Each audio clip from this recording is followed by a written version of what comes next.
Today's video is one of those videos where from the moment I started trying to get the PC out of the box, I knew I had made a big mistake. And it was one of those mistakes that just kept kind of evolving over the process of making the video. Like I'm still pretty grossed out by all of it. But anyway, this whole process started when I was browsing Craigslist for an up-and-coming challenge with another tech YouTuber. And I saw a listing where someone, let's call him Daniel, I'm trying to protect his identity here, it's not actually what his name was called, but Daniel said that he'll build your PC for you for 100 Canadian dollars. And that immediately made me think, I wonder what kind of services you get on Craigslist. I emailed Daniel and he was reasonably friendly and he replied quickly. There was nothing in the interactions over email that made me think that something terrible was gonna happen. So I dropped all of the components off for Daniel to build the PC with, and he finished like 2 hours later. I went and picked it up and then this happened.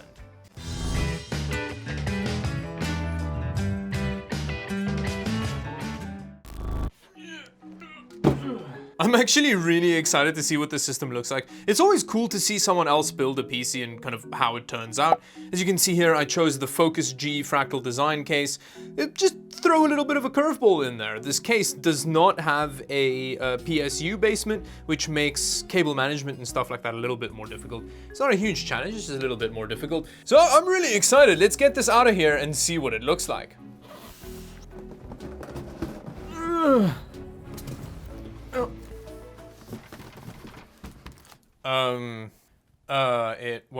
It won't budge. So the case is just kind of wedged into the box here. I think Daniel may have put the foam blocks on the incorrect side of the case and then just kind of forced it into the box because I'm really struggling to get it out. Like, it's really stuck in here. I may have to like rip the box open.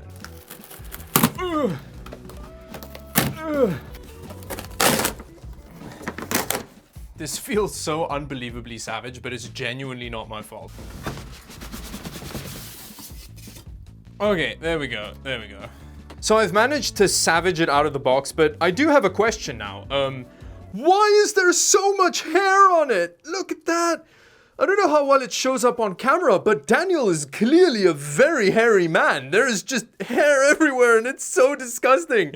I've got gloves on. I'm gonna Lysol it down. Hopefully the actual case isn't as covered in hair, but what the hell? That's so disgusting. Okay, I'm not trying to be an alarmist here or anything, but that looks suspiciously like pubes. I'm just gonna, I just don't want to touch it. It's, ugh.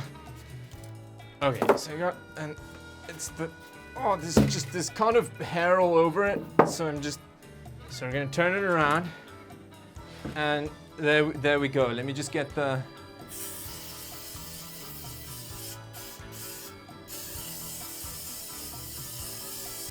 I'm actually gonna put these outside, because that's disgusting.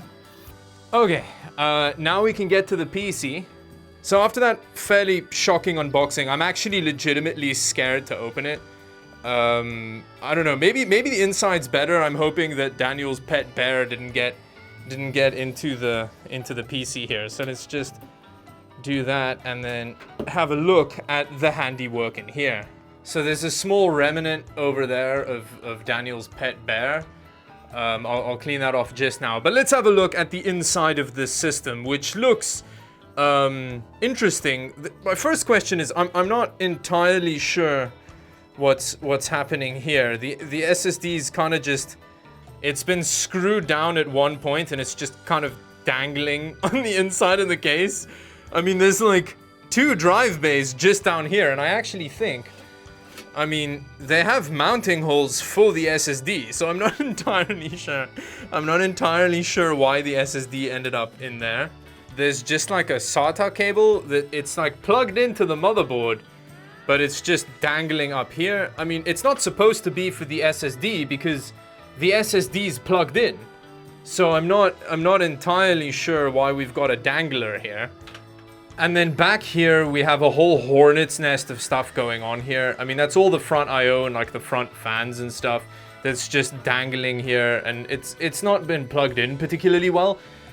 This is the kind of thing that is fairly difficult to do in a case like this, considering the fact that it has nowhere for you to really hide the cables. So I'm going to be interested to see if I can do a much better job. I am actually going to take the system apart, clean it very well, and then I'm going to reassemble it, hopefully a bit more neatly than this. As I'm filming this, I'm looking at that SSD hanging there, and I just can't figure that out. And then finally, I had a look at the CPU cooler, and then just let me know if you notice something a little bit off about it. So we've got this fan blowing in that direction, and then on this side, we've got the fan blowing air through the cooler. So we're gonna have a little bit of a fan deathmatch going on here. And what's funny about it is that it actually like shows which way the airflow goes in the fan. So they're like both just blowing at each other, which is pretty funny. Okay, so now that there's more Lysol than air in this room, I'm feeling a little bit more comfortable. I'm still really grossed out. Oh, and also, just before I started up, when I went to the back of the system to plug the mouse and the keyboard in, it's clear that the motherboard isn't properly screwed down. Like there's a lot of play in the back there. So once I fire it up and do some thermal tests and stuff, we'll take the system apart and more closely see what's going on in there. But with that, let's fire this bad boy up. Okay, so he just installed Windows straight up, and that's actually an advantage that this system has over like a pre-built, is that it doesn't have a bunch of like ridiculous bloatware on it, you know? It's time to see the thermal results of that CPU fan deathmatch before tearing the whole system down, fixing all of the problems, and seeing how much of a thermal difference that makes. Okay, so it's been running for ages, and the CPU temperature has stabilized at about 66 degrees Celsius. So now let's venture a little bit deeper into the shower drain system. Now I mentioned earlier that the motherboard was flexing. He forgot to screw in this top left corner of the motherboard, which is really bad, especially with an air cooler. As you can see, it introduces quite a lot of flex to the motherboard, so just screw everything down properly. Another thing is the 24-pin power cable isn't fully seated. This is something that's a bit tricky because it does feel like you're gonna break something sometimes, but you know, just push it down until it clips into place. Okay, so the whole motherboard situation should be really easy to fix. You just take a screw and then there we go. And then just like that, the motherboard's seated properly, so there's less flex in it. Like that's something that you really shouldn't forget, especially at the top here. Next, I'm gonna take off this air cooler. I wanna see what the thermal paste application looks like.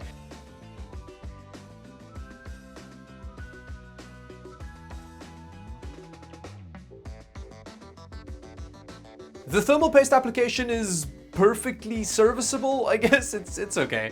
Next, I'm gonna save the SSD from its eternal dangle. I really hope that it's not afraid of heights. As you can see, it just kind of lines up and then you screw it in through the base. Then you can have your SSD tucked away down here. Okay, so I've actually got the SSD mounted in here. I'm gonna lift this system up so that I can take the back panel off and more easily deal with the cable management.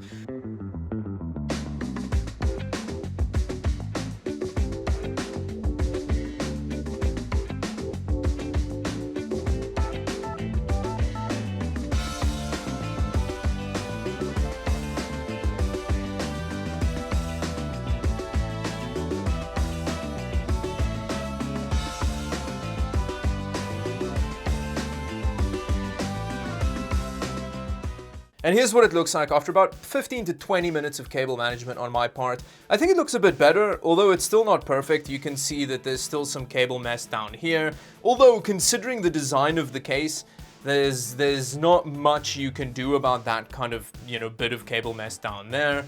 I think the front I/O cables are the most challenging to deal with. One thing to bear in mind is you should always try and route these cables up from the bottom as opposed to across from the side, unless you really have no other choice.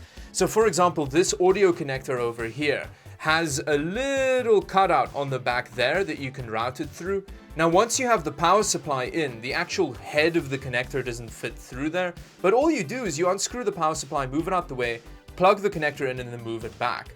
So that's the kind of thing that it's a little bit more effort, but it just looks better because you don't have this long cable running along here.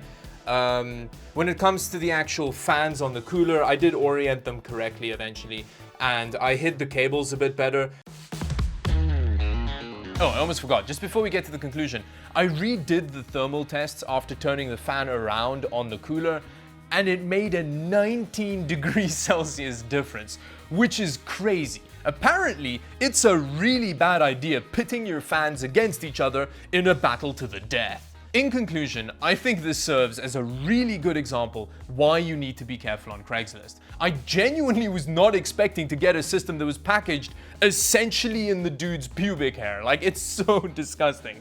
That case was brand new in box. I had bought it earlier that day, gave it to him, and he gave it back to me, having turned it into what I can only describe as a biohazard. It's so disgusting. So if you are shopping on Craigslist or using services on Craigslist, especially at the moment, you need to be really careful, socially distance and all that. Try and not, just be careful. But yeah, so with that, thank you very much for watching. If you like this video, like and subscribe to the channel for more videos like this one. Check out my Twitch stream, I'll have it linked in the description below. I stream on Wednesdays and Saturdays, and it's a really good time. Anyway, with that, thank you very much for watching. Bye-bye.